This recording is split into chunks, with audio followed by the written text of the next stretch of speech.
Puede darle un aplauso a Dios con todo su corazón.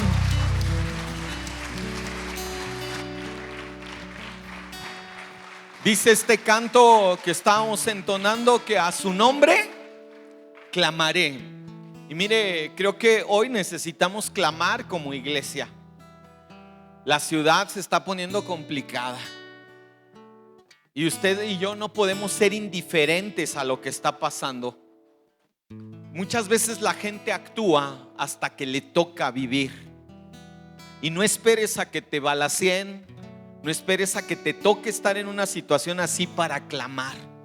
Fíjate lo que dice el Salmo. Hace rato orábamos en la mañana antes de iniciar la reunión. Salmo 127 verso 1. Si traes tu Biblia, dice el Salmo 127:1: si Jehová no edificare la casa, en vano trabajan los que le edifican. Si Dios no cuida, si Dios no edifica, si Dios no construye, si Dios no hace algo, nuestros esfuerzos son en vano, no sirve de nada. Y luego dice la siguiente parte del verso 1: si Jehová no guardare la ciudad, ¿qué?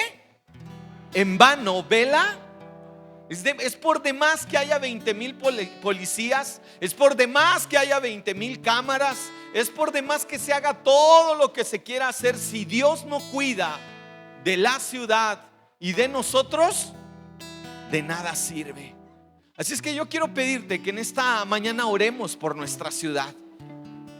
Dice Jeremías 29:7 que oremos. Le dice Dios al pueblo de Israel: oren por la ciudad a la cual los llevo, porque en su paz ustedes tendrán paz. Así es que yo quiero invitarte a que levantemos nuestra voz, primeramente pidiéndole perdón a Dios, y segundo, perdón a Dios por los pecados nuestros y por los pecados de nuestra ciudad, pero segundo, pidiéndole su favor y su misericordia, y tercero, que Dios consuele y fortalezca a aquellas familias que hoy están padeciendo, sufriendo el luto de haber perdido a un ser querido.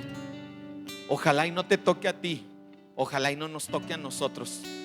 Y si nos toca, que estemos preparados con una buena relación con Dios, porque es el único que nos va a fortalecer. Señor, en esta mañana venimos delante de ti como cantábamos: a tu nombre clamaremos. Hoy clamamos, hoy levantamos nuestra voz, Señor. Delante de ti nos presentamos para pedirte perdón. Dígale: perdónanos. Hoy reconocemos que hemos fallado, que nos hemos equivocado, y no solo nosotros, nuestra ciudad también se ha equivocado. Señor, nuestra ciudad se ha apartado de ti y ha buscado más lo material, ha buscado más el bienestar económico que tener una relación espiritual contigo. Señor, perdónanos porque hemos hecho lo que queremos y no lo que debemos. Hoy pedimos perdón por nuestras faltas, por nuestros pecados, por nuestros errores, y te pedimos que tengas misericordia de nuestra ciudad. Dígale: Dios, perdona Querétaro. Ten misericordia de cada habitante. Toca su corazón. Que este tiempo de dolor, de consternación, sirva para quebrantarnos y entender que sin ti no podemos. Dios, guarda nuestra ciudad. Dígale: guarda Querétaro. De nada sirven los esfuerzos de nuestra ciudad si tú no la guardas, si tú no la cuidas. Ven, visita Querétaro, visita cada corazón, visita cada alma, oh Dios. Te pedimos que tú guardes a nuestra ciudad, guarda nuestra vida, guarda nuestro corazón. Que no solo estemos enfocados en nosotros, que no solo estemos enfocados en lo que queremos, que podamos ir más allá, predicar tu palabra, anunciar el evangelio en la escuela, con nuestros amigos, con nuestros familiares. El único que va a poder cambiar y transformar el corazón del hombre eres tú. Y te pedimos que consuela a las familias que hoy están padeciendo el dolor, la tristeza de la partida de un ser querido. Dios, ayúdales a encontrarte en estos momentos de dolor. se está cumpliendo lo que dice tu palabra. La maldad se multiplicaría. No podemos ignorar que lo que está sucediendo estaba escrito, pero tampoco podemos quedarnos callados. Es tiempo de clamar, es tiempo de levantarnos. Es tiempo de pedir tu ayuda y de anunciar tu palabra. Ten misericordia de Querétaro. Ayuda a nuestras autoridades. Ayuda a nuestro gobernador. Ayuda a Mauricio Curi y a todo su gabinete. Ayuda a cada presidente municipal y su gabinete. Ayúdales, dales sabiduría, dales fuerza, dales entendimiento, y que puedan trabajar en una misma dirección, que es servir a tu pueblo, que es servir a nuestra ciudad. Bendecimos la vida de nuestras autoridades y te pedimos que les ayudes y que les guardes y les des sabiduría en el nombre de Jesús. En el nombre de Jesús. Ore por usted y dígale: Señor, cambia mi corazón. Dame un corazón de carne y quita el corazón de piedra, el corazón terco. Quita el corazón duro. Quita el corazón necio. Quita el corazón que hace lo que se le pega la gana. Y dame un corazón que te busque. Dame un corazón que te tema. Dame un corazón dispuesto a obedecerte. Dígale: Dios, arranca el corazón de piedra y quita de mí la soberbia, la arrogancia, el orgullo, la necedad. Quita de mí el pecado y pon un corazón obediente, un corazón que te escuche, un corazón que te busque, un corazón que entienda que apartado de ti jamás va a lograr algo bueno. Ayúdanos, Señor, y permítenos buscarte con todo nuestro corazón, en el nombre de Jesús. Amén, Señor. Amén. Amigo, amiga, hermano, hermana, hay que buscar el rostro de Dios. Nos están alcanzando los últimos tiempos. Lo que está pasando no es nuevo, ya estaba escrito. Y tú decides si ser indiferente y seguir viviendo tu vida como hasta hoy, o darte cuenta que solo con la ayuda de Dios vamos a pasar los tiempos que vienen. Es tiempo de buscar a Dios, pero también de pedirle un corazón nuevo, un corazón diferente. Amén. Dele un aplauso al Rey de Reyes y Señor de Señores. Vamos a pedir a todos los niños que salgan a su clase, por favor, y vaya tomando su lugar.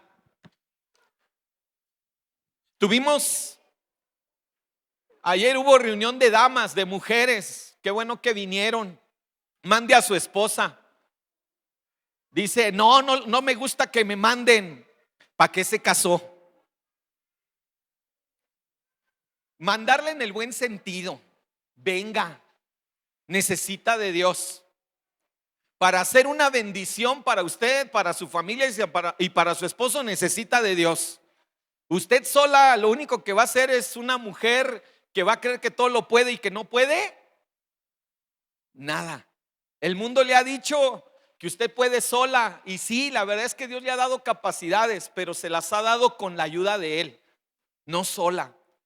Y ayer hubo tiempo de mujeres y qué bendición. Creo que se la pasaron muy bien. Yo no vengo, viene Miriam y vienen las mujeres. Y en la tarde tuvimos tiempo de hombres, de varones. Tuvimos un buen tiempo. ¿Cuántos quieren que Dios cambie a su marido? Cambie usted. Nadie dijo amén. Pues sí. Quiere que cambie al otro, pero no cambie usted. Hombres, ayer los estuvimos esperando a varios de ustedes. Tuvimos un buen tiempo. Empezamos una enseñanza titulado ¿Somos hombres o payasos? Y vimos que el amor hace que un hombre madure. Diga conmigo: madurar. ¿A cuántos hombres les hace falta madurar? Amén. Sí. Si tú no has entendido lo que es el amor, no vas a madurar. Y ayer vimos lo importante que es que el hombre sea la solución, no el problema. Y sabes que en muchas casas el problema es el hombre y no es la solución. Y yo le hago una pregunta a los que no vinieron ayer, porque a los que estuvimos ayer aquí nos preguntamos: ¿tú eres el problema o eres la solución en tu casa? Dile al que está a tu lado, si es un hombre, ahí te hablan. Porque muchas veces el problema de que la casa no funcione, no vayan bien las cosas, es que el problema es el hombre, en lugar de ser la solución. Así es que, hombres, los esperamos en la reunión de varones. Somos hombres y nos llevamos un reto: buscar a Dios. ¿Pueden o no pueden? ¿Son hombres o son payasos? Si es hombre, busque a Dios. Si es que dice que es muy machín, busque a Dios. Porque un hombre sin Dios no va a poder hacer nada más que llevar dinero, y eso ni lo suficiente. Pero un hombre con Dios va a ser una bendición en su casa y donde quiera que vaya. ¿Somos hombres o payasos? ¿A qué le está jugando usted? ¿A ser hombre o a ser payaso? Eso fue lo que vimos ayer. Lo esperamos, hombre. Y hoy vamos a continuar. Bueno, y no, terminamos ayer el curso prematrimonial con una cena. Nos la pasamos muy bien con las parejas que asistieron y con una pareja que se va a casar con unos comprometidos ya. Hoy vamos a entregarles su reconocimiento y nos dio mucho gusto pasar este tiempo con ellos porque se dieron cuenta que sin duda necesitamos de Dios antes de casarnos. ¿Cuántos dicen amén? Porque vamos bien valientes al matrimonio. No, hombre, yo puedo, yo a esto. Y cuando te enfrentas al matrimonio dices: su mecha, ¿dónde me vine a meter? Y después ahí andamos pariendo chayotes. ¿Se ha visto cómo se pare un chayote? ¿No? ¿Se imagina saliendo algo con hartas espinas? Y las mujeres. Me refiero a eso con este ejemplo, a que es muy difícil cuando se vive sin Dios. Así es que felicidades a los que terminaron. Al rato vamos a entregarles sus reconocimientos, pero queremos invitarle a que se prepare y a que busque la palabra de Dios para su vida, su familia y su matrimonio. Hoy vamos a continuar con esta serie titulada Una visión correcta de la vida. Y mire que hoy hace mucha falta entender cómo ver y vivir la vida. Y empezamos con esta serie titulada Filosofía Cristiana. ¿Existe la filosofía cristiana? Y hace 8 días veíamos el tema de que Dios no está peleado con la sabiduría. Mira, acompáñame a Santiago capítulo 3, verso 15. Dice que la sabiduría de este mundo genera problemas. ¿A cuántos su sabiduría les ha traído problemas? Es decir, la manera en la que yo actúo, lejos de beneficiarme, me ha perjudicado y ha perjudicado a los que me rodean. Dice el apóstol Santiago: porque esta sabiduría, donde hay celos, pleitos, contiendas, no es la que desciende del cielo. No es una sabiduría espiritual, sino es terrenal, animal y diabólica, influenciada por todos los poderes de este mundo que lo único que buscan es el orgullo y el dominio y el control del yo para con los demás. Tristemente, la sabiduría de este mundo, vean cómo tiene a nuestro país y al mundo entero hundido en problemas, en incredulidad, en falta de Dios. Dice el verso 17, nos brincamos al 16, perdón, muchachos. Porque donde hay celos y contención, ahí hay ¿qué? Perturbación y toda obra maligna. Donde hay pleitos, donde hay celos, donde te la vives agarrándote del chongo, como dicen nuestros antepasados, ahí hay perturbación, es decir, no hay claridad, no hay paz, no hay estabilidad y toda obra perversa. ¿Para cuántos su matrimonio, su familia, su hogar es todo menos paz? Porque han metido la sabiduría del mundo, no la sabiduría de Dios. Pero dice el verso siguiente, verso 17: pero la sabiduría que es de lo alto es primeramente ¿qué? Pura, no está contaminada. Lo que viene de parte de Dios es honesto, es puro, es transparente. Después trae paz. La sabiduría de Dios, cuando la aplicamos en nuestra vida, trae paz, trae prosperidad, trae bendición. Es benigna, es buena, llena de misericordia, entiende al prójimo y de buenos frutos, sin incertidumbre ni hipocresía. No hace las cosas con una doble intención, no está esperando recibir nada a cambio. Lo hace porque ama, lo hace porque Dios lo ha dispuesto así, y finalmente viene la bendición. Y sigue ahí hablando y continúa disertando el apóstol Santiago.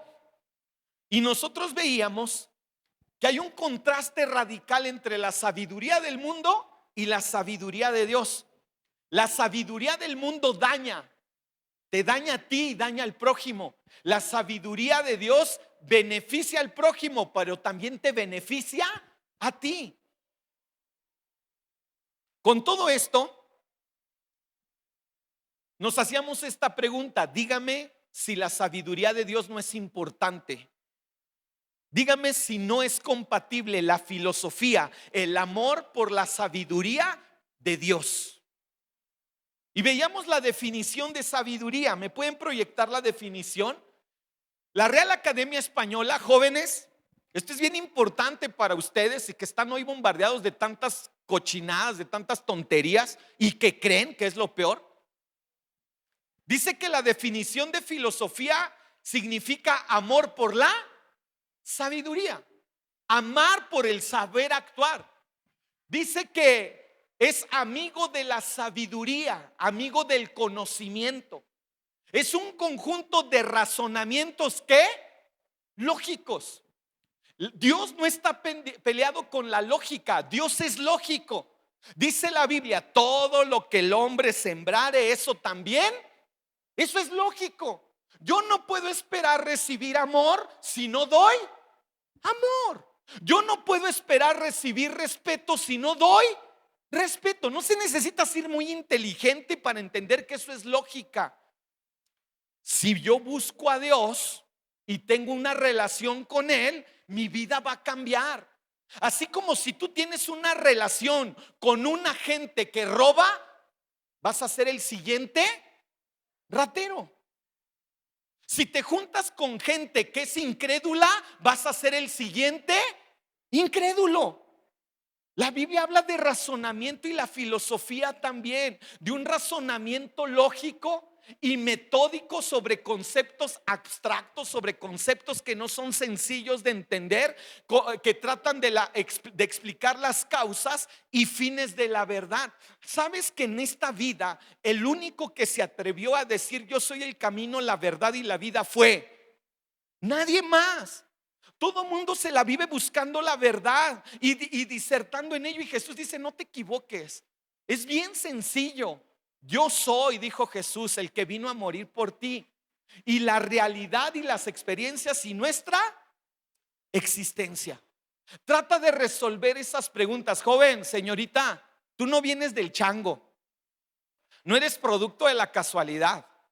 Joven, señorita, no estás aquí para perder el tiempo, estás aquí con un propósito. Y el único que te lo da y que te dice cómo, cuándo y por dónde es Dios y su palabra. Y por eso vino Jesús, Dios hecho carne, nuestro Señor Jesucristo, para darte vida y vida en abundancia. La Biblia es lógica. Y empezamos esta parte que es fe y razón. La Biblia, quiero que escuches esto, la Biblia jamás pide que tú abandones el razonamiento. Al contrario, el mundo es el que te humilla. Mire, la gente que se la vive humillada por el trabajo, ¿en qué piensa? Bueno, ustedes no, los marcianos. Trabajo, dinero, no alcanza, no tengo, no hay que trabajar, vengo cansado, ya no puedo, otra vez pararme. Su razonamiento está sometido a un vago o un terrible concepto de trabajo. Solo trabajo, su vida es solo trabajo. Un hombre, una mujer que es esclava del alcohol, su razonamiento ¿a qué está sometido?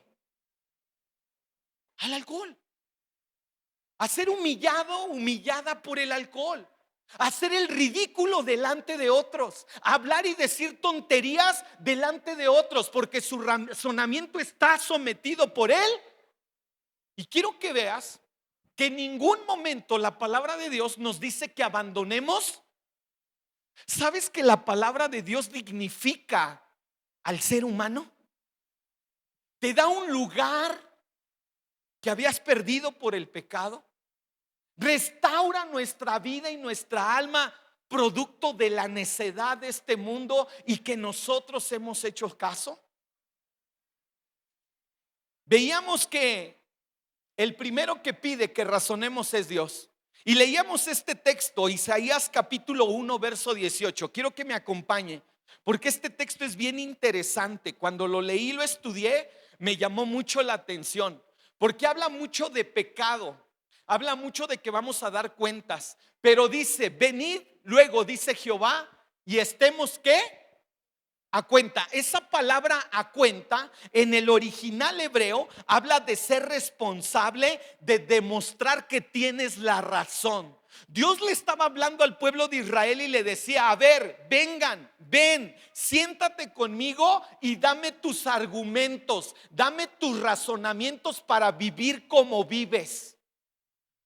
¿Habrá alguien que tenga argumentos válidos para vivir como vive sin Dios? No hay argumentos. Y Dios le habla al pueblo y le dice a través del profeta Isaías: vengan, dame tus argumentos de por qué eres un hombre como eres, de por qué eres una mujer que no entiende, de por qué eres un joven necio y terco. Demuéstrame que tienes la razón. Demuéstrame que la manera en la que llevas tu vida es lógica, coherente y que te está llevando a cosas mejores. Dice: si tus pecados, si yo te demuestro que tu manera de vivir lo único que ha hecho es echarte a perder y te ha manchado como la grana, y si tu vida como la nieve serán ¿qué? Emblanquecidos. Yo te voy a demostrar que con lo que yo haga en tu vida voy a transformar y cambiar tu vida de tal manera que va a ser blanca, transparente, no va a tener mancha.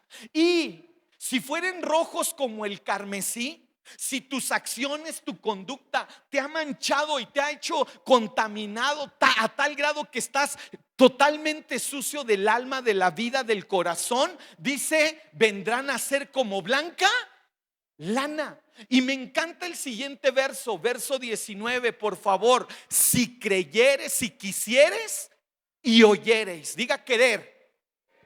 ¿Sabes cuál es el problema de hoy? Que mucha gente quiere, pero no oye y obedece. ¿Quién quiere una buena vida? ¿Está dispuesto a obedecer? Ya fueron menos. Dice: si quieres. Y la palabra oír habla de obedecer, habla de poner atención para poner en práctica. Es como cuando el papá o la mamá le dice al joven, al niño, a la señorita: ¿me pusiste atención? Sí. Y usted se va y regresa: ¿hiciste lo que te dije? No, es que no me acuerdo. ¿No puso atención? Si crees y obedeces, ¿qué? Comerás del bien de la tierra. Yo le pregunto algo: el desobedecer, ¿qué trae como consecuencia? Castigo. Desobediencia, castigo. La obediencia, ¿qué trae? Bendición. Yo no conozco un hombre, una mujer que haya obedecido y que le haya ido mal. Pero conozco mucha gente que ha hecho lo que se le pega la gana, que desobedece y le va. Es lógica, es razón. O sea, no necesitas ser alguien muy inteligente para entenderlo. El problema es que el pecado nos ha humillado y ha acabado, ha ido deteriorando nuestro razonamiento. Hoy vamos a continuar con esta parte de fe y razón. Y quiero que me acompañes a ver lo que dice Pedro en primera de Pedro capítulo 3, 14. Porque el apóstol Pedro nos exhorta como cristianos a presentar razones lógicas y convincentes del por qué creemos en nuestro Señor Jesucristo.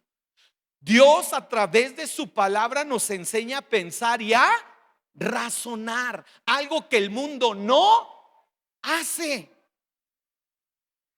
Primera de Pedro, capítulo 3, verso 14, si puedes abrir tu Biblia. Dice: más también, después de todo lo que les he dicho, les añado esto: si alguna cosa padecen, sufren por causa de hacer lo correcto, de vivir conforme a la palabra de Dios, bienaventurados, felices, bendecidos son. Pregunta: ¿estás padeciendo por obedecer la palabra o estás padeciendo por tu necedad? Si estás sufriendo por obedecer la palabra de Dios, ¿qué bendición va a haber? La felicidad, en la presencia de Dios, su ayuda. Pero si estoy padeciendo por mi necedad, voy a llorar, voy a cosechar amargura, sufrimiento. Por tanto, no tengan miedo, no se amedrenten por temor a quien los intimida. No le tengas miedo a aquellos que te dicen: te voy a matar. Era lo que decía Pedro, porque en ese momento estaban matando a los cristianos. ¿Sabes que hoy matan a los cristianos no por el evangelio, sino por luego andar donde no deben? Que se está empezando a levantar una persecución en nuestro país. Si usted lee las noticias, investiga en Chiapas, en Oaxaca, en Hidalgo, hay lugares donde están matando cristianos por predicar la palabra. Dice: no tengas miedo, ni te amedrentes por ellos, ni os conturbéis, es decir, no te aflijas, no pierdas la calma, la tranquilidad, no se asusten. Y dice el verso 15, por favor, muchachos, sino santificad, es decir, darle el honor, la gloria, darle un lugar de honor a Dios el Señor en vuestros corazones, y estad siempre ¿qué? Estad siempre ¿qué? Preparados para presentar ¿qué? Defensa. Tú y yo debemos de estar ¿cuándo? Siempre ¿qué? Preparados para presentar defensa con humildad, con sencillez y reverencia ante todo el que os demande razón de la esperanza que hay en vosotros. ¿Qué te parece si oramos y ponemos este tiempo en las manos de Dios? Joven, señorita, si tú no crees en nada, déjame decirte que eres la persona más ignorante sobre esta tierra, porque hay toda una evidencia de que Dios existe. Solo que tu necedad te ha hecho creer que eres más sabio que Dios. Y va a llegar el momento en el que Dios te va a decir: a ver, ven Juan, a ver, ven Luis, a ver, ven María, a ver, ven Pedro, dame tus argumentos lógicos, coherentes, para vivir como vives. Así es que vamos a orar. Cierra tus ojos para que no te distraigas y dile: Señor, en esta mañana me pongo en tus manos, pongo en tus manos mi vida, pongo en tus manos tu palabra, y te pido que me hables. Dígale: háblame a través de ella, y no permitas que salga como entré, Señor. Cámbiame, transfórmame de tal manera que mi vida cada día sea más a tu imagen y conforme a tu semejanza. En esta mañana te pido que sea el poder de tu Espíritu Santo hablando a mi vida, a mi corazón, y que tu palabra penetre hasta lo más profundo, de tal manera que haya un cambio radical en nuestra vida. Te lo pedimos por nuestro Señor Jesús, en el nombre de Él. Amén. Amén. Fíjate lo que está diciendo Pedro. Está diciéndoles: a ver, no se intimiden, no tengan temor a aquellos que los amedrentan, aquellos que de alguna manera los están hostigando y presionando. Tú eres aleluyo, bueno, tú eres cristiano, y a quién sabe. No tengas miedo, sino más bien la siguiente lámina, muchachos, por favor. Vamos a desmenuzar este verso. Primera de Pedro 3:15, sino santificad a Dios, darle a Dios un lugar, el primer lugar, el lugar de honor en sus corazones. Y esa palabra viene del griego cardia, corazón, ser interior, mente, voluntad, deseo, intención. Dale el primer lugar a Dios en tus deseos, en tus pensamientos, en tu voluntad. Sigue diciendo, y estén siempre preparados, del griego isto, que es accesible. Está siempre disponible para presentar ¿qué? Defensa. Y esa palabra defensa viene del griego apología, de donde hay una materia, una rama de la teología que se encarga del estudio de la apologética. ¿Qué es la apologética? La defensa de la fe.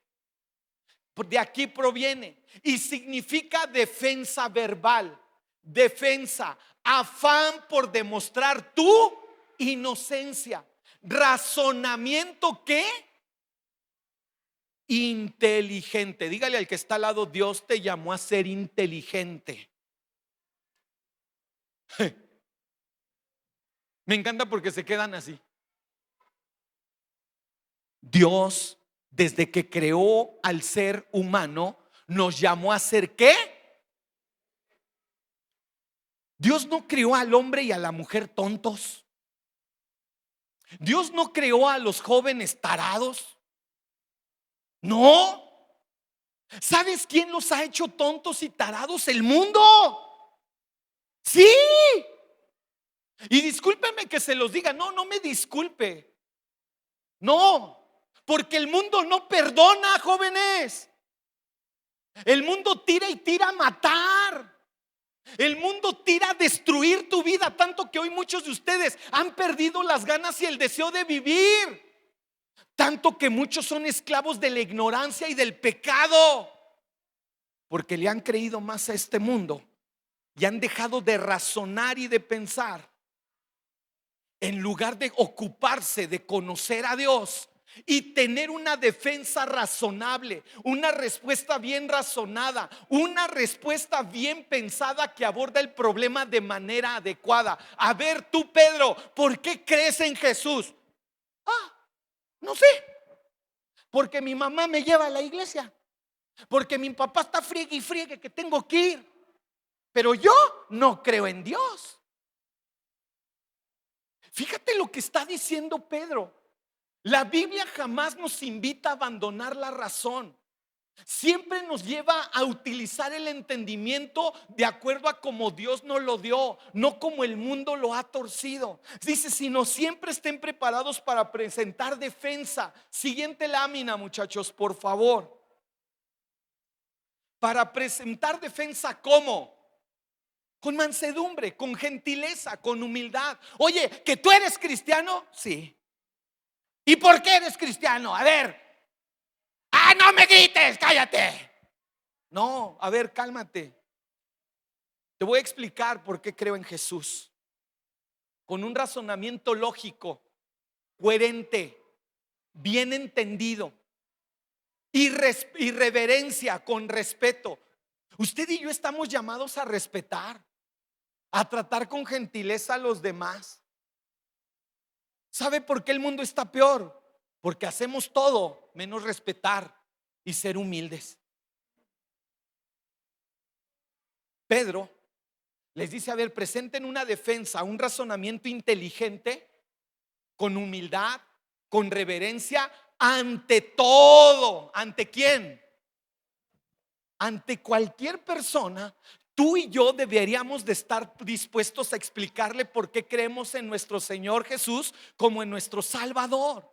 Dice, ante todo el que os demande, ruegue, pida razón. Y esa palabra razón me llamó la atención porque viene del griego logos, que quiere decir una palabra que encarna una concepción, idea. Es decir, demuéstrame por qué esa idea de que tú, Señor y Salvador, es la respuesta y la solución a este mundo. ¿Por qué esa idea es válida?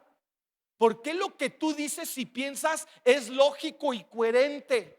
Dice, acerca que los demande razón, una idea, de una concepción de la esperanza, de la expectativa que hay en ustedes.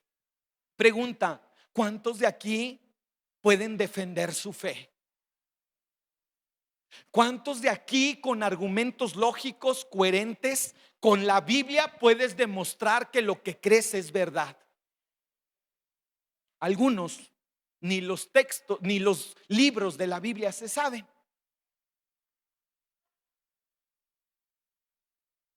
Bueno, algunos ni siquiera memorizan la palabra.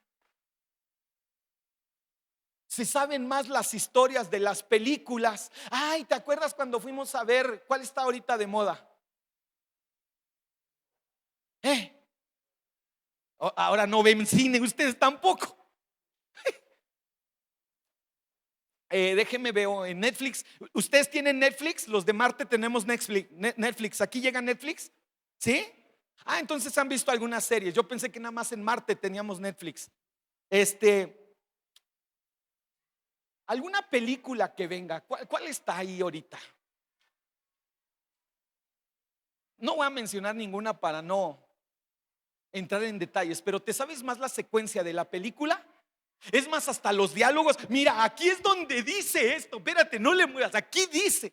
Y te memorizas todo lo que dice y no puedes memorizarte un texto. Ay, no, es que es bien difícil. Ay, no, es que no sé qué me pasa. Y me encanta porque los marcianos ya adultos dicen, es que mi cerebro ya no retiene como antes. Y no seas payaso.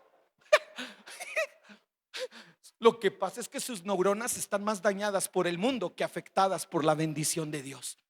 ¿Cómo si se aprende? Yo le digo a Miriam, a mí me sorprende cómo una mujer se aprende una receta. Esté viejita o esté grande o esté joven, se la aprende. Bueno, la del mole. ¿Cuántas mujeres saben hacer mole? Ahora nadie. No, porque voy a chamuscar aquí. Mujeres, hombres, jóvenes, el mundo te ha hecho creer que tu cerebro ya no puede. El mundo te ha hecho creer que el razonamiento se limita a lo que dice esta tierra, pero la palabra de Dios me enseña que yo como cristiano debo de tener un conocimiento tal de Dios para que quien me pida y me demande el por qué creo en Él, se lo puede explicar de tal manera que él quede convencido. Y si no queda convencido, no va a ser porque yo no lo supe explicar, sino por la dureza de su corazón. ¿Estudias la palabra?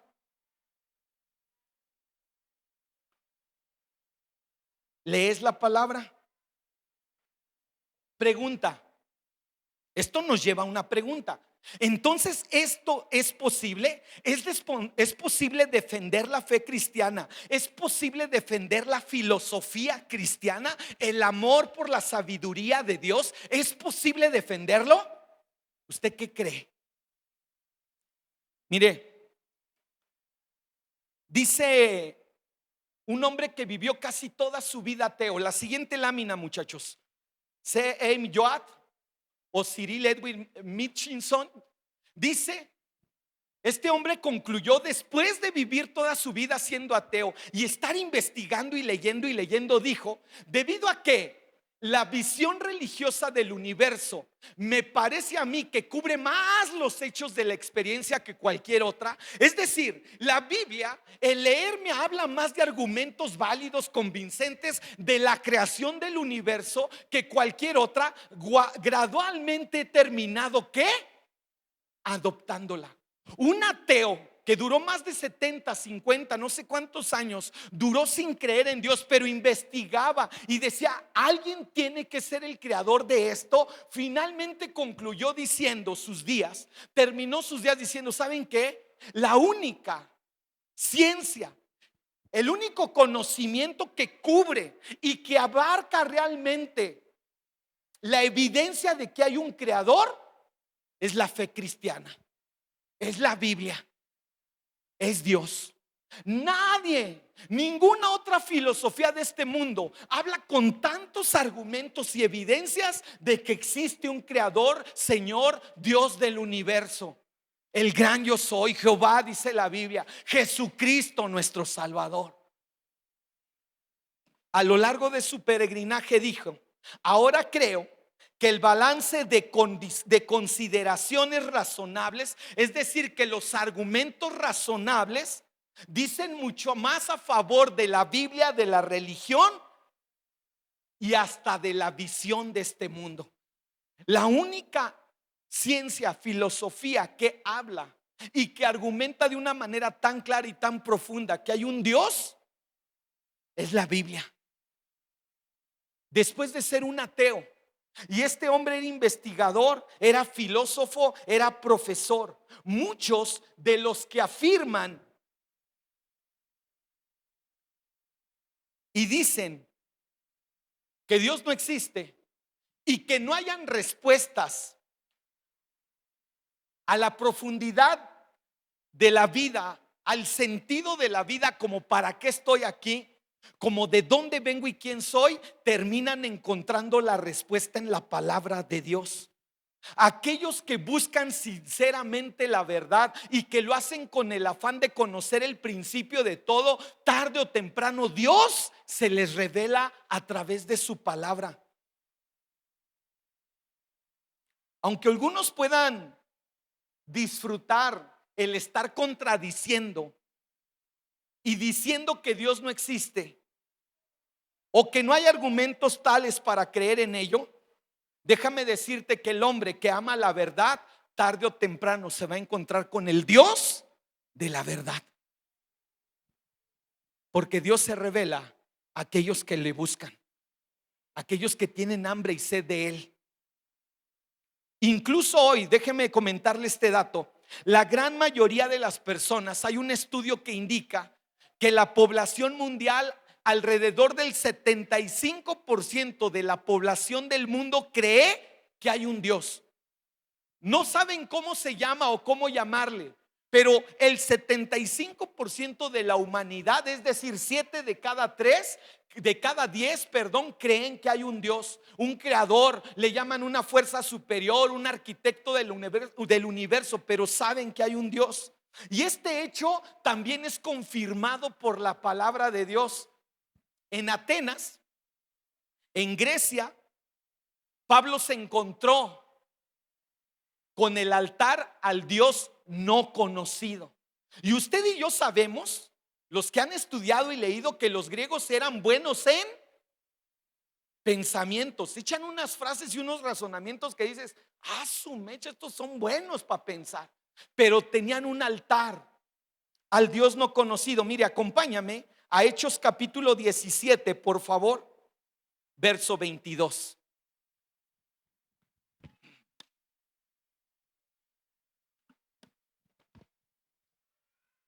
Fe y razón. La filosofía cristiana existe, claro. ¿Es compatible nuestra fe con la razón? Claro. ¿Dios está peleado con que usted y yo pensemos? No. Al contrario, Dios quiere llevarte a pensar. Dile al que está a tu lado: ya piensa, Vivi. Sí, piensa. Pregunta: ¿a cuántos que han buscado las drogas ha sido la solución? Pues no. ¿Para cuántos ha sido la solución golpear a su esposa? Dice: ay, yo no le pego. Usted no, pero los marcianos sí. ¿Para cuántas mujeres ha sido la solución gritar y sobajar a su esposo? ¿Para cuántos jóvenes la solución ha sido irse de su casa y hacer lo que se les pegue la gana? ¿Han resuelto los problemas? No, al contrario, los han empeorado. Porque la sabiduría de este mundo te ha echado a perder y te ha hecho creer que tú puedes y que tú la haces solo, y lo único que ha hecho es arruinar tu vida, y Dios quiere bendecirla. Razona. Fíjate lo que dice Hechos capítulo 17, verso 22. Entonces Pablo, puesto en pie en medio del Areópago, que también era llamada la colina de Ares, era un lugar alto donde se reunían todos los filósofos importantes, dijo: varones atenienses. Es decir, los atenienses son de Atenas. No vaya a decir como alguien: los atenienses son de Atanaco. No, Atanaco no existe. De Atenas. En todo observo que son ¿qué? Muy religiosos. Esa palabra religiosos en el original griego también dice supersticiosos. Quiere decir alguien que ve en donde quiera como que hay algo ahí sobrenatural. Dicen: todo me doy cuenta que ustedes como que creen, piensan, razonan demasiado. Atenas era el centro religioso de ese tiempo, del imperio greco-romano. Había dioses olímpicos como Zeus. ¿Han oído hablar de él? La siguiente lámina.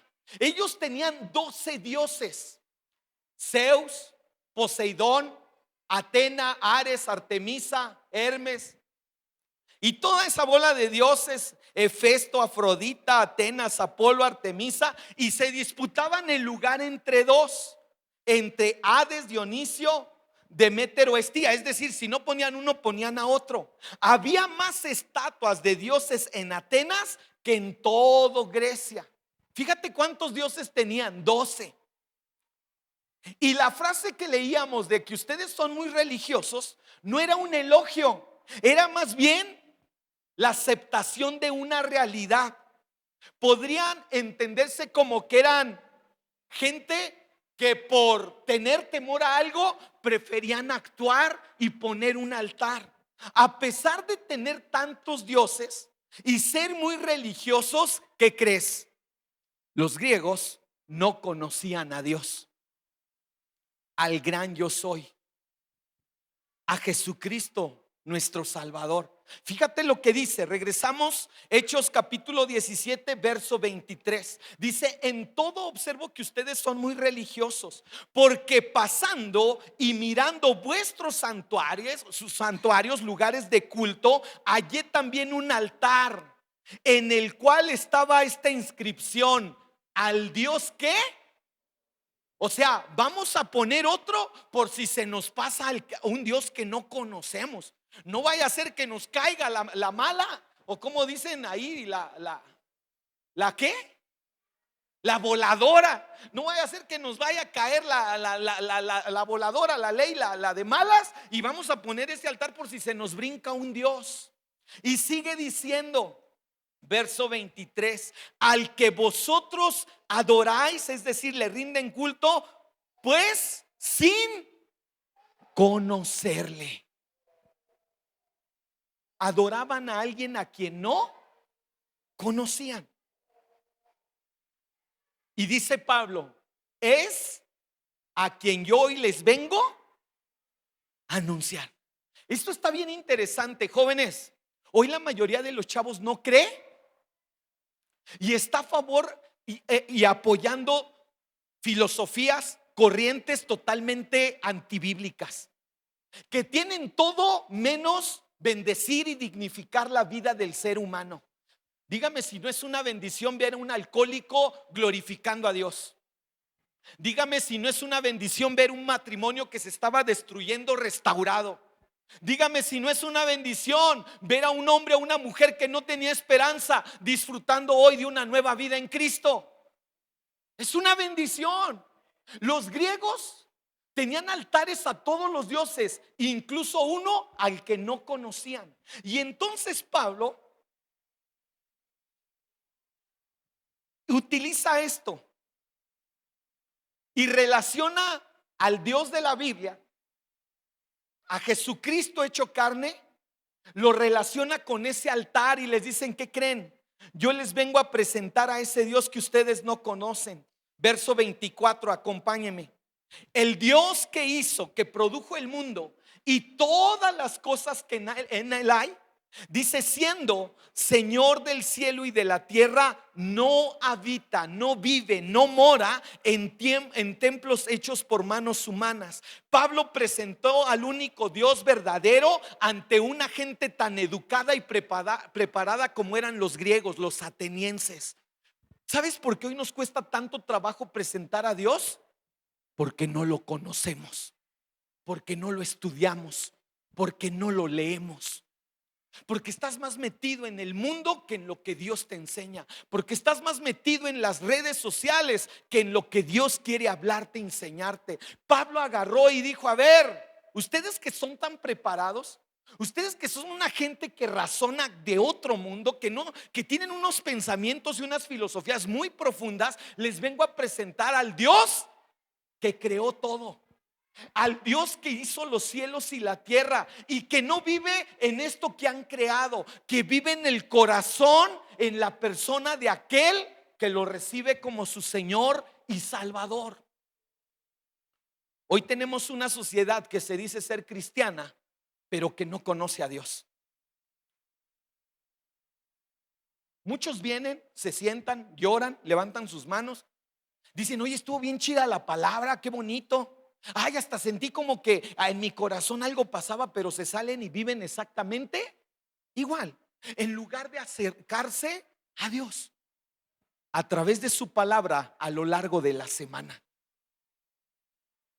Necesitamos, así como Pablo, proclamar al Dios no conocido y dejar en claro a este mundo que si hay un creador y se llama Jehová Dios, que tiene un hijo llamado Jesucristo y que hoy está por medio de su Espíritu Santo viviendo en nosotros, y que es una verdad, aunque no la quieran aceptar. Verso 25. Continúa diciendo Pablo, después de decirles: Él creó todo y no habita en templos hechos de mano, ni es honrado por manos de hombres. Esa palabra honrado, aparte de decir rendir tributo, quiere decir ayudado por. Es decir, ni es ayudado por manos de hombres como si necesitase de alguien. ¿Qué crees? Dios no necesita de nosotros. Los que necesitamos de Dios somos. Joven, señorita, tú no le estás haciendo el favor a Dios de estar aquí. Tú no le estás haciendo el favor a Dios de estudiar y de prepararte. Tú no le estás haciendo el favor a Dios de escuchar su palabra. El favor te lo estás haciendo tú. Dios te lo está haciendo a ti y a mí. Dios no necesita que lo cargues. Dios no necesita que le ayudes. Dios no necesita que le levantes un clamor, porque Él tiene millones de ángeles que le adoran y le claman. Los que necesitamos de Dios somos nosotros. Dile al que está a tu lado: tú necesitas de Dios. Sí. Me encanta porque hoy muchos: ay, yo no voy a ir a la iglesia ni que necesitara de Dios. Qué razonamiento tan tonto, ¿no? Es como el bebé. ¿Cuántos han tenido bebés? ¿Cuántas mamás han tenido bebés aquí? Todas. Bueno, la mayoría, otras no. Y imagínate al bebé pegándotelo al pecho. Y cuando un bebé tiene meses, un año, ¿ya habla?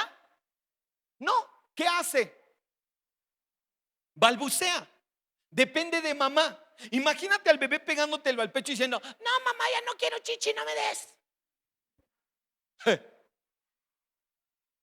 ¿Qué diría usted si le habla a su bebé a los meses de nacido y le dice: ya no me des? Va a decir: ay, ¿qué cosa es esto? Porque un bebé depende de su mamá. Ahora, todos los que somos adultos, ¿seguimos apreciando a nuestros padres? A tu madre, claro. Y si usted no ama a su papá y a su mamá, está mal. La Biblia dice que debe honrarlos. Es que me hicieron mucho daño. Y le hago esta pregunta: ¿qué esperas de alguien que no conoce a Dios? ¿Qué puedes esperar de un hombre y de una mujer que jamás ha tenido una relación con Dios? ¿Puedes esperar algo bueno de alguien que no conoce a Dios? Claro que no. No esperes que tu papá y tu mamá hayan hecho las cosas bien si no conocieron a Dios. Hoy tú puedes cambiar el rumbo y puedes empezarlos a honrar, perdonar, orar por ellos. Decirle: Dios, hoy que te estoy conociendo, ayuda a mi papá, ayuda a mi mamá, ayuda a estos viejos, porque hicieron lo que creyeron, aunque no fue lo mejor. Pero hoy que yo te conozco, permíteme cambiar el rumbo. Date cuenta que necesitamos de Dios. Hace muchos años una jovencita, hace como 20 o más de 20 años, dijo: yo entendí que Dios sin mí sigue siendo Dios, pero yo sin Dios no soy nada. No somos nada sin Dios. Y Pablo les dice: a los atenienses: el Dios, el que yo les vengo a hablar, no es honrado, ayudado por manos de hombres como si necesitase de algo, pues Él es quien da vida y aliento y todas las cosas. Da vida, Él nos permitió nacer, Él nos permite respirar cada día, nos da aliento y nos da ¿qué? Todas las cosas. ¿Has agradecido por todo lo que tienes? ¿Das gracias a Dios por el trabajo? Ay, es que es bien pesado. Pues ¿para qué no estudia? Bueno, y déjeme decirle que estudiar también es pesado. O sea, nada es fácil en esta vida. ¿Cuántos aquí son albañiles? Voy a levantar su mano. No le dé pena, pues sí es un honor. ¿Es fácil ser albañil? Mire, yo fui chalán de albañil un tiempo. No crea que estas manos de seda estuvieron así siempre, tengo callos. Y ahí me tenía en el solazo a las 12 del día con mi gorrita, mi camisa de manga larga y echando palazos. Dije, pa, su mecha, yo tengo que estudiar. No manches, todo el día aquí. Y luego llegaba a la casa con la espalda pandeada, de andar cagando bultos, de estar echando mezcla, de andar subiendo tarimas. Dije, no, yo no nací para esto. Dios, quítame lo burro y ayúdame a estudiar. No estoy diciendo que usted sea burro, no. Estoy diciendo que su trabajo es muy pesado. Y hoy los jóvenes se les hace pesado leer un libro. Ternurita. Ay, es que está bien difícil tantas hojas. Pues entonces vete a cargar tabiques al sol. Dios da todo a todos y no te ha dado más ni te ha dado menos. Te ha dado lo que eres capaz de administrar. Si eres fiel en lo que hoy tienes, si sabes cuidar y administrar lo que hoy tienes, Dios te va a dar más. A mí me encanta porque la gente dice, ay, no, es que usted se la pachanguea en su trabajo. Le digo, véngase a trabajar conmigo. No tengo horarios de entrada, no tengo horarios de salida. Me hablan a la hora que quieren. Descanso cuando hay chance. Trabajo días festivos. Llego a las 2, 3 de la mañana y me voy a las 5, 6 de la mañana. Hay días que puedo entrar a las 8, pero hay días que no salgo a la hora que tengo que salir o tengo que regresar. Hermano, hermana, a lo que quiero llegar es a esto. Todo en esta vida implica un esfuerzo. Y ese esfuerzo sí, solo sí se va a ver bendecido y recompensado con Dios que da todas las cosas. Joven, señorita, agradece que puedes estudiar. Agradece que puedes trabajar. Agradece que tienes la oportunidad de tener una casa donde te alimenten, donde te cuiden, donde te ayuden, porque todo proviene de Dios.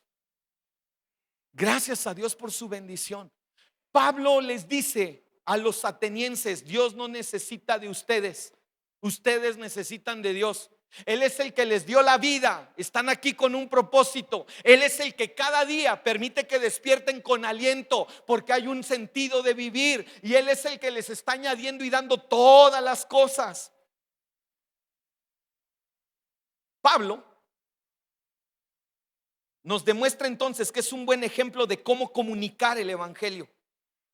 Porque no empieza hablando de Cristo te ama, Él murió por ti, mira, arrepiéntete. Lo que empieza, como Él empieza predicando el evangelio, es usando algo que los atenienses conocían y que tenían un altar, y que eran muchos altares, pero tenían uno que en especial no sabían para quién era. Y Él lo utiliza y les dice: a ver, ese altar que tienen es el altar del Dios del que yo les vengo a hablar. Esa necesidad que tú tienes es la que hoy Dios quiere suplir. Ese problema, esa situación que tú estás pasando es la que Dios quiere usar para revelarte que Él te ama.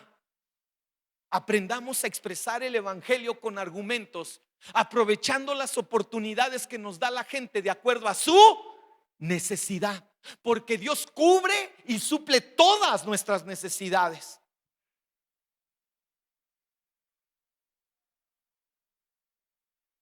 Es bueno enseñar y predicar con convicción.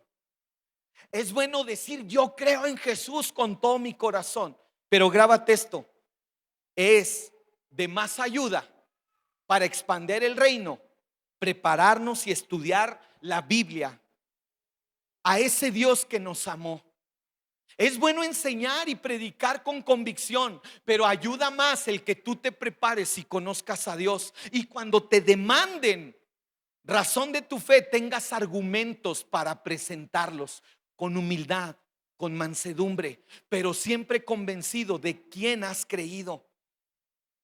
Cuanto más nos preparemos para servir a Dios, mejor presentaremos su palabra. Entre más preparados estemos en el conocimiento de Dios, mejor vamos a poder exponer y defender nuestra fe. Esto no significa, y quiero que te lo grabes, no significa que no puedes predicar o que no puedes hablar del evangelio si no te preparas. No, predica, habla con lo que hoy conoces, pero te va a servir más y vas a ser más eficaz, más útil, más provechoso al evangelio entre más te prepares, entre más conozcas. Y déjeme ponerle un ejemplo. Es lo mismo poner una inyección, Miriam, con conocimiento o sin conocimiento. Lógico. ¿Alguien quiere que yo lo inyecte sin que sepa inyectar? Quiero un valiente que pase. Yo lo voy a inyectar ahorita. Aquí está la jeringa. Yo tengo hartas ganas de inyectar y usted se siente mal. Yo lo voy a inyectar. Usted véngase. Es más, se la voy a poner aquí. De todos modos tiene músculo igual que la pompi y va para el cuerpo. Obvio que no es lo mismo.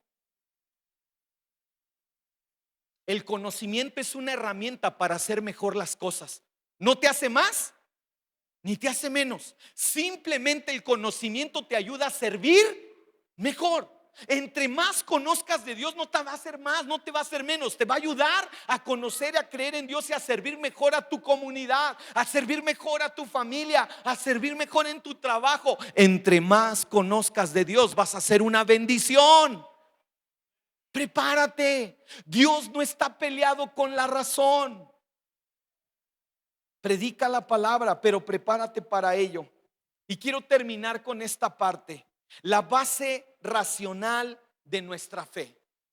¿Cuál es la base razonable e inteligente de nuestra fe? Mira, los principios de la fe cristiana de entrada son racionales, son lógicos, son coherentes, porque están adoptados por hombres y mujeres que piensan y razonan. ¿Cuántos de aquí piensan? Digan amén.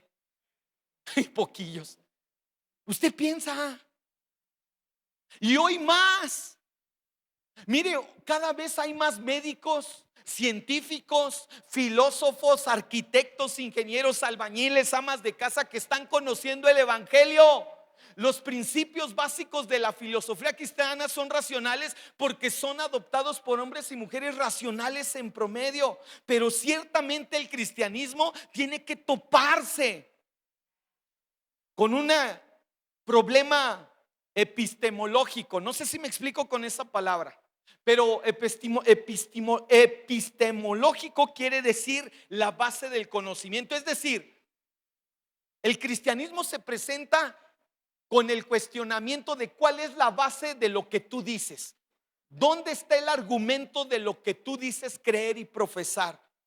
¿Cómo sabe el cristiano sin chocar con la ciencia y poder explicar su fe? Muchos creemos que nuestra fe está peleada con la ciencia y la razón, y eso es una mentira. La Biblia se comprueba al paso de los años. ¿Cómo puedo demostrar que el conocimiento que tengo es verdadero? Y esto es muy sencillo, jóvenes. Papá, póngame atención.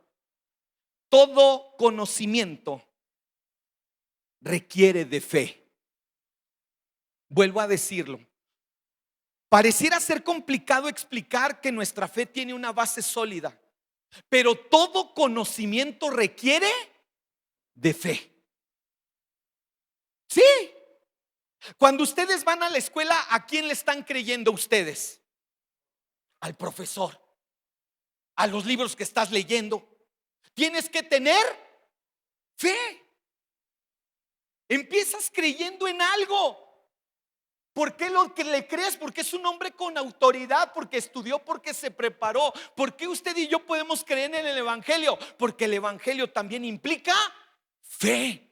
Así como tengo que creer en las personas que están transmitiendo el conocimiento de una materia, de una ciencia, de la misma manera tengo que tener fe para creer la palabra de Dios.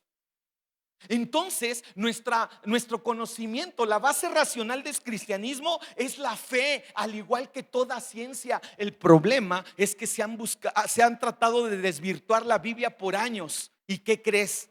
No la han logrado desvirtuar. ¿Sabías que la Biblia es el libro más atacado en toda la historia de la humanidad?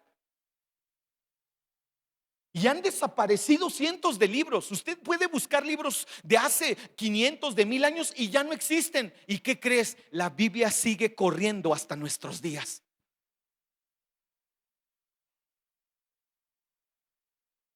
La fe, grábate esto, precede, es antes que la razón. Decía W.J. Neidhart. Él dice: la fe vista correctamente es esa iluminación por la que empieza la verdadera racionalidad. La fe vista correctamente es cuando empieza a iluminarse el entendimiento con lo realmente razonable. La fe es antes que la razón. Y entonces, cuando yo empiezo a conocer algo, mi fe empieza a crecer porque empiezo a adentrarme en el conocimiento de ello. Tanto que hoy muchos son arquitectos, ingenieros, pedagogos, maestros, músicos, pero primero tuvieron que creer. Tú y yo estamos llamados a creer. Sin fe es imposible conocer a Dios. Entonces la razón, la fe, la razón, la racionalidad de nuestra filosofía cristiana tiene el mismo principio que toda ciencia: creer. Mire, aunque los marxistas han oído hablar de Carlos Marx, de su famosa obra El capitalismo y todo lo que implica ello, y los humanistas que ponen en el centro de todo al ser humano, desean representar y presentar a la ciencia como la principal fuente de conocimiento, y desacreditan o mandan en segundo término a la fe y a la Biblia, e incluso la presentan como algo supersticioso. Siempre subsistirá y existirá el hecho de que toda ciencia al final implica fe y que está basada en suposiciones. Toda ciencia empieza basada en suposiciones. Yo creo esto, yo me imagino el otro, y hasta que no lo empiezan a trabajar, conocen la realidad de lo que están investigando, del hecho científico. Mire, y así como la ciencia requiere comprobarse, la fe también requiere obras. Acompáñame a Santiago capítulo 2, 17. Así como la ciencia requiere comprobarse, implica que debe demostrarse, lo que tú y yo creemos también debe comprobarse y demostrarse. Fíjate lo que dice: así también la fe, lo que tú crees, si no tiene ¿qué? Obras, pruebas, hechos, es muerta en sí misma. Pregunta: si usted es ingeniero, bueno, aquí tenemos una dentista, Vane. Vane, si tú dices que eres dentista, pero nunca has sacado un diente, entonces, pues no soy. Si nunca le has abierto la mazorca a alguien para ver cómo la trae, los dientes, la boca, para ver cómo anda, y no puedes diagnosticar algo, ¿de qué sirve que digas que eres dentista? Pues de nada. Lo mismo, de nada sirve que yo diga que soy cristiano si no lo vivo. El cristianismo se comprueba con nuestra fe, con nuestras obras. No solo se trata de decirlo, sino también de vivirlo. Al igual que el que se dice médico, arquitecto, ingeniero, albañil, electricista, abogado. Así como hay abogados buenos y abogados malos, hay albañiles buenos y albañiles malos. Y así como hay profesionistas buenos y malos, también hay cristianos que lo viven y hay cristianos que somos un fraude. Pregunta: ¿por el hecho de que hay un albañil que no hizo bien el trabajo, todos los albañiles son malos? No. Asimismo, por el hecho de que un cristiano falle, ¿quiere decir que todos los cristianos son malos? No. ¿Te das cuenta cómo la razón está en la Biblia? ¿Te das cuenta cómo la Biblia nos enseña a que debemos de comprobar y demostrar con hechos lo que creemos? Al igual que la ciencia. La fe sin obras está muerta. De nada sirve que tú digas algo si no lo vives. Siguiente verso, verso 18. Pero alguno dirá: tú tienes fe y yo tengo obras. Muéstrame tu fe sin tus obras y yo te mostraré mi fe por mis obras. Déjeme se lo explico. Aquí también tenemos varios especialistas en sistemas, ingenieros y licenciados en sistemas computacionales. A ver, yo soy el más bueno para la computación. Demuéstramelo. ¿Qué es lo que va a demostrar que yo creo en Jesús? Mis hechos. Así como vas a demostrar tú que eres bueno en la computación, arreglando y dejando una computadora como debe de estar o mejor, de la misma manera yo voy a demostrar que soy un cristiano fiel con mis hechos. Joven, no es cristiano el que dice ser, es cristiano el que lo vive, el que lo demuestra. Porque la razón me dice, y la Biblia lo confirma y lo reafirma mucho antes de que yo lo hubiese entendido, que alguien que dice creer en algo pero que no lo demuestra no sirve de nada. Yo puedo comprobar que mi fe, mi filosofía cristiana es verdadera porque cada día la vivo, la compruebo y la demuestro. Miren, la siguiente lámina, muchachos, por favor. ¿Cómo puede el conocimiento anterior, cómo puede el conocimiento que obtenemos por fe en la revelación bíblica compararse entonces con el conocimiento obtenido a través de una investigación científica? ¿Cómo lo puedo comprobar? Muy sencillo, a través de lo que yo veo, vivo y experimento. Mire, la siguiente lámina. Esos son los pasos del método científico. ¿Se han estudiado el método científico? Sí, todos lo estudiamos aunque fue en la primaria. ¿Sí se los enseñan todavía? Porque ya ahora la educación está para hacer berrinche. Quiero que veas que a Dios le interesa un pueblo preparado, educado, un pueblo que razona. Primero se hace una observación. Es el primer paso del método científico cuando queremos comprobar algo. Y déjeme decirle algo, vamos a poner como ejemplo un tostador. El tostador no prende, no tuesta. Me hago una pregunta, se plantea la pregunta, después el siguiente paso: ¿por qué no tuesta? ¿Qué le pasó a ese tostador? Es un ejemplo muy sencillo, pero ahorita lo vamos a aplicar a la Biblia y va a ver cómo la Biblia aprueba y comprueba todo esto. Se formó una hipótesis, una explicación que pueda poner a prueba. Bueno, a lo mejor está dañado alguna pieza o está conectado en donde no hay corriente. ¿Cuál de las dos voy a escoger? Bueno, voy a revisar que esté conectado bien o lo voy a cambiar de contacto. No tuesta. ¿Por qué no tuesta? Voy a ver una solución, la hipótesis, y se realiza una predicción con base a la hipótesis. Bueno, si yo lo cambio de contacto, es muy probable que tueste. Entonces se pone a prueba la predicción. No calienta, a ver, lo voy a desconectar, lo voy a poner aquí, lo voy a conectar y lo voy a prender. Ya volvió a tostar. Entonces mi hipótesis fue cierta, fue comprobada. El tostador no tostaba porque estaba conectado en un lugar donde no había corriente. Déjeme se lo planteo ahora en términos espirituales. Hay un hombre que ha intentado salir de las drogas y no ha podido. Ha ido a centros de rehabilitación, ha estado con psicólogos, ha estado en tratamiento y jamás ha podido dejar eso. Hay una observación, se plantea una pregunta: ¿será que lo que necesita es buscar a Dios? ¿Será que lo que su alma le hace falta no es un psicólogo, sino alguien que trate el raíz del problema y que solo lo puede tratar Dios? Se formula una hipótesis: si empezamos a buscar a Dios y le empezamos a predicar la palabra, es muy probable que su vida cambie, porque Dios cambia lo que es imposible para el hombre. Vamos a realizar una predicción. Si le predicamos la palabra y pasamos tiempo enseñándole la palabra, su vida va a cambiar, porque Dios tiene el poder de transformar la vida de cualquier persona. Vamos a ponerlo en práctica. ¿Cuánta gente ha sido transformada por el poder de Dios?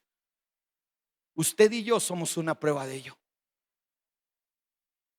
Y finalmente se repite el proceso. ¿Dios está peleado con la ciencia? No. ¿Sabe cuál es el problema del cristianismo? Que unos piensan en unas cosas, ponen su fe en todo lo de este mundo, pero usted y yo lo hemos puesto en la palabra de Dios. Y déjeme concluir con esto. Toda filosofía, toda ciencia requiere de alguna fe. Y Dios en ningún momento rechaza que tú y yo creamos y dejemos a un lado el razonamiento. Acompáñame a Proverbios 18:2, por favor. Proverbios capítulo 18:2. Y con esto estoy terminando. Entonces, ¿dónde está la base de nuestro razonamiento? ¿Dónde está el fundamento de la fe cristiana? Muy fácil: en la palabra de Dios, en la Biblia.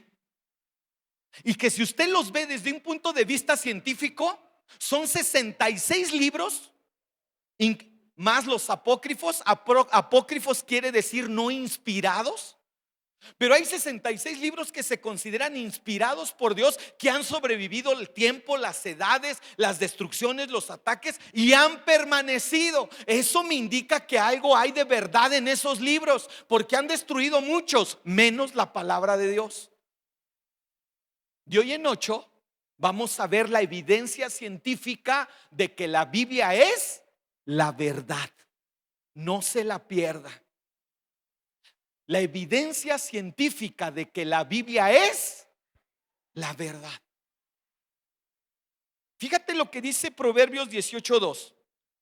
No toma placer el necio, ¿en dónde? O sea, a los necios no les interesa el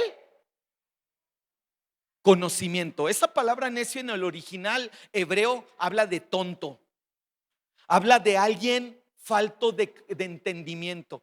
¿Quiénes son los que no les gusta razonar y pensar? A los tontos. Dile al que está a tu lado: Dios quiere que se te quite lo lento de pensamiento. Sí. Fíjate lo que dice: no toma placer el necio en la inteligencia. El necio, el tonto, el que es flojo. Ay, ¿para qué pienso? Ay, ¿para qué estudio? Ay, ¿para qué hago esto? ¿Para qué trabajo? ¿Para qué? ¿Para qué? ¿Para qué? ¿Y cómo viven? Mal. Sino en que su corazón, en demostrar lo ignorante, lo necio, lo tontos que son. Fíjate lo que dice el escritor de Proverbios.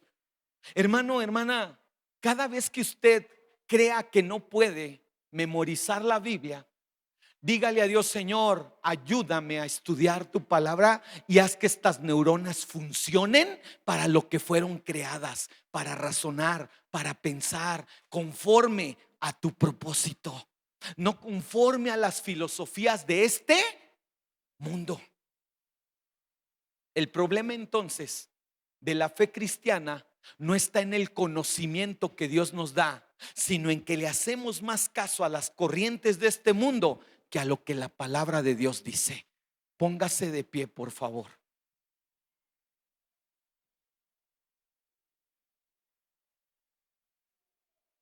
Usted y yo decimos que la palabra de Dios es verdad porque puede ser comprobada. ¿Cuántos han puesto en práctica la palabra de Dios? ¿Y cuántos han comprobado que es verdad? Amén. Yo puedo decir que la palabra de Dios es verdad porque he comprobado que lo que dice es verdad.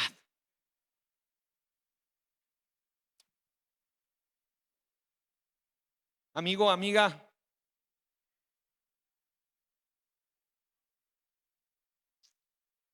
nuestra fe y la razón no están peleadas.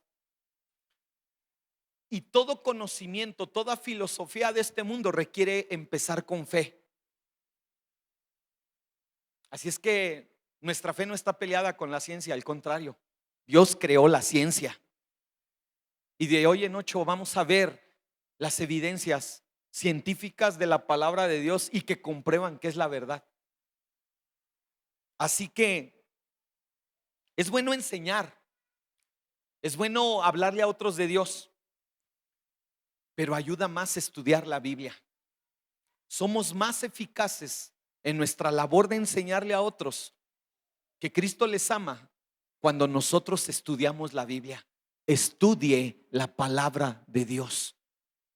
Métase a los cursos, métase a leer, escudriñar la palabra de Dios. Cuanto más sepamos de la Biblia, nuestras palabras cada vez serán más convincentes porque están fundadas sobre la verdad. Así que usted y yo tenemos una fe en un Dios, en el único Dios verdadero, porque Él envió a su Hijo Jesucristo a morir por este mundo y dejó muy claro en su palabra escrito diciendo: yo soy el camino, la verdad y la vida. Joven, señorita, no estás creyendo en una tontería. Tonterías son las que está enseñando el mundo y que te están llevando a fracasar. Papá, mamá, el que tú y yo enseñemos la palabra de Dios a nuestros hijos es el mejor legado que les podemos dejar. Cualquiera les puede dejar casa, cualquiera les puede dejar dinero, trabajo, pero no cualquiera les va a dejar una convicción firme en el único Dios. ¿Les estás enseñando a Dios con tu vida? ¿Les estás enseñando que Dios es real con tus hechos? ¿Les estás enseñando que Dios todo lo puede con tu fe en práctica? ¿O tú también dudas del poder de Dios? Quiero pedirte que cierres tus ojos y si puedes levantar tus manos, le digas: Señor, háblame a través de tu palabra. Dígale: Señor, revélame tu palabra, muéstrame tu palabra. Dile: no permitas que crea las tonterías, no permitas que siga las filosofías huecas de este mundo. Muéstrame tu palabra, que cuando la abra, lejos de ser aburrida, tediosa, se convierta en un panal de miel, de dulzura para mis labios. Que cuando escudriñe tu palabra, se convierta en una bendición a mi vida. Que no sea solo leer por leer, que pueda entender y comprender tu palabra. Y dígale: ayúdame a creer en ella. Que yo crea en tu palabra, que yo confíe en tu palabra, que vea que tu palabra es verdad. Porque tú nunca has fallado a aquel que en ti confía. Y porque tu palabra ha permanecido y será lo único que permanecerá aún después de esta vida. Dígale: abre mi entendimiento, abre mis ojos espirituales para comprender lo que dice tu palabra.